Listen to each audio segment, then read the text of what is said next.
আজকে আমার ছেলে এই বড় বড় চিংড়ি মাছ নিয়ে এসেছে, দেখুন এইরকম সাইজের।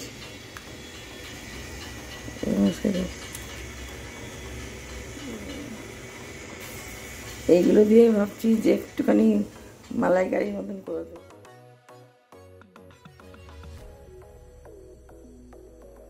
প্রথমে চিংড়ি মাছগুলো আমি এই চিংড়ি মাছগুলো আগে আমি তেলে ভেজে নেব।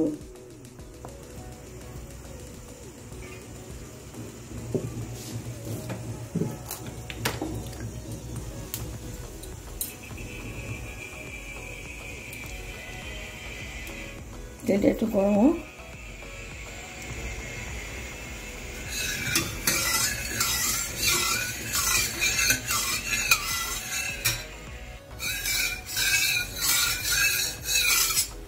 তেলটা গরম হয়ে গেছে।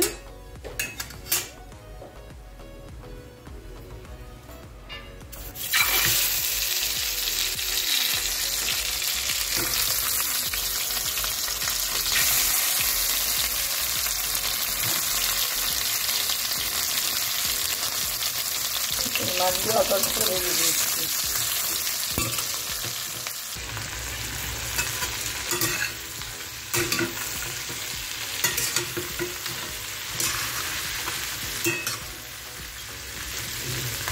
এবার মাছগুলোকে তুলে রাখবো।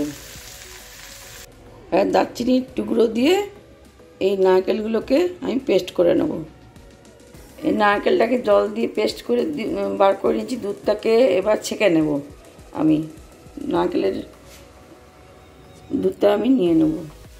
এরপর আমি আবার কড়াটাকে জ্বালালাম, জ্বালিয়ে তেলটা যা আছে এই তেলের উপরই আমি রান্নাটা করে নেব। তেলটা যথেষ্টই আছে, হয়ে যাবে রান্নাটা।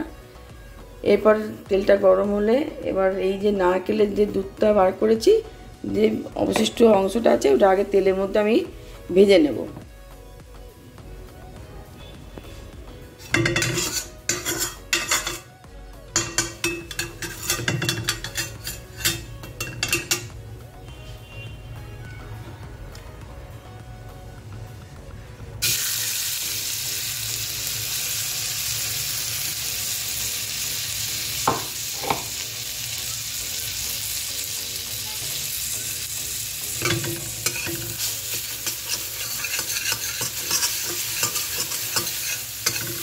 লাল লাল করে ভেজে নেব।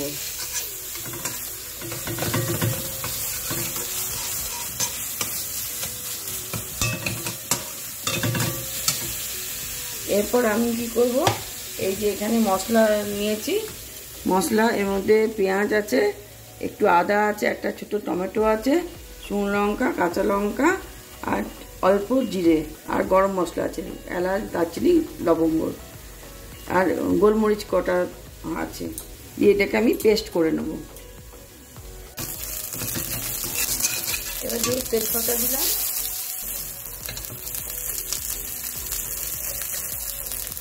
একটু সাদা জিরা দিলাম,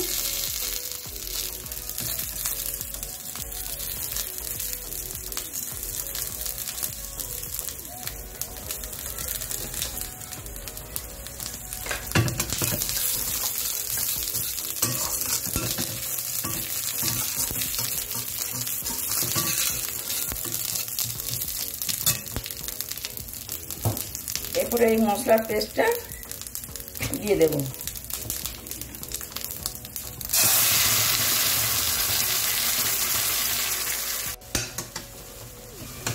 মশলা একটু হবে, এর মধ্যে আমি হলুদ নুন অ্যাড করে দিই।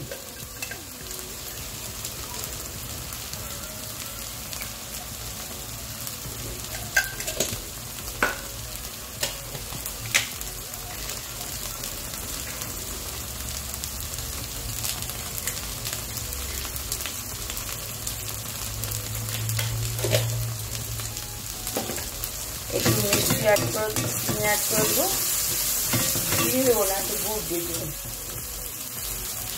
একটু গুড় দিয়ে দিলাম, একটু মিষ্টি মিষ্টি হয় এটা, একটু ওই জন্য একটু বেশি গুড় দিলাম।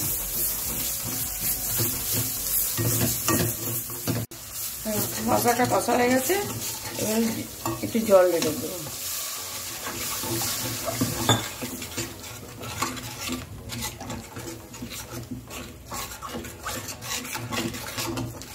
এবার চিংড়ি মাছগুলো, ভাজা চিংড়ি মাছগুলোকে দিয়ে দিই।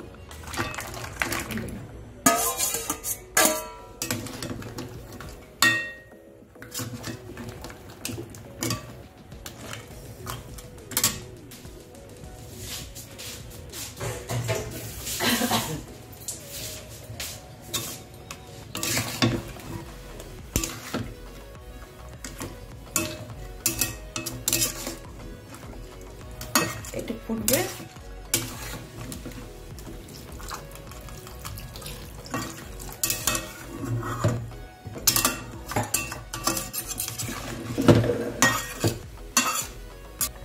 এক ফুট হয়ে গেছে। এরপর আমি এই নারকেলের দুধটা দিয়ে দিলাম।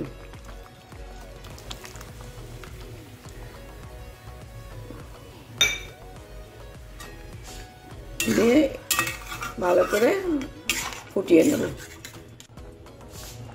একটু চাপা দিয়ে দিই, মাছগুলো তাহলে সিদ্ধ হয়ে যাবে ভিতর থেকে।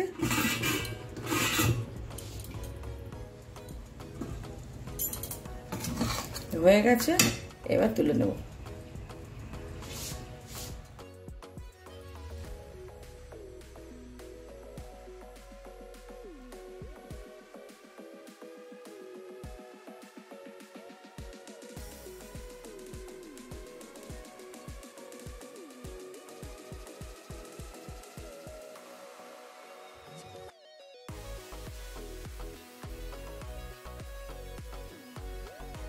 এরকমভাবে চিংড়ি মাছটা করে খাবেন, দারুণ খেতে লাগে।